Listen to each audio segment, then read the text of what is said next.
Позняя восень і зіма – час, калі на дачных тэрыторыях часцяком з'яўляюцца зусім няпрошаныя госці – злодзеі.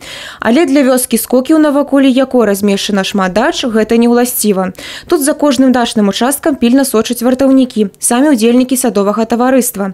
Дзяжураць па спецыяльна складзеным графіку і сумленна. Правяраюць кожны двор. Як толькі падазраюць нешта нядобрае, адразу тэлефануюць гаспадарам. Дарэчы, за пропуск дзяжурства прыйдзецца заплаціць штраф памерам у 5 рублёў. Калитку там у нас возле железной дороги закрываем мы в 10 часов и утром открываем в 5. Вот. Ходим с фонариком, подсвечиваем по окнам. Уже несколько раз случаев было, когда просто мне звонили и говорили: на таком-то участке открыто окошко, где-то что-то. Я им сразу перезваниваю, ну, чтобы в курсе были.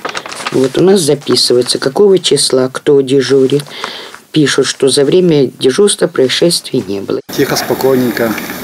Живет здесь, летом много людей, а так вроде бы пару человек только. Все нормально, ничего криминала никакого нету. Нормально, все хорошо, спокойно. Люди дружные между собой. Ни на одной даче никакого воровства не было. Вот, все нормально.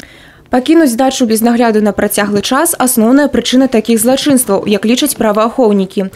Тыя, хто паквапіцца на чужое добро, объявятся адразу. Да, это зачастую лица нигде не работающие, злоупотребляющие спиртными напитками. Вот. Часто совершают кражи именно из того, что им нужно где-то переночевать, выпить. Кража алкогольных напитков, которые оставляют дачники по месту своих дач, либо продукты питания. И зачастую это металлолом, естественно. Злодзеі на дачах з'ява частая, але ўзровень раскрыцця такіх спраў даволі высокі, адзначаюць праваахоўнікі.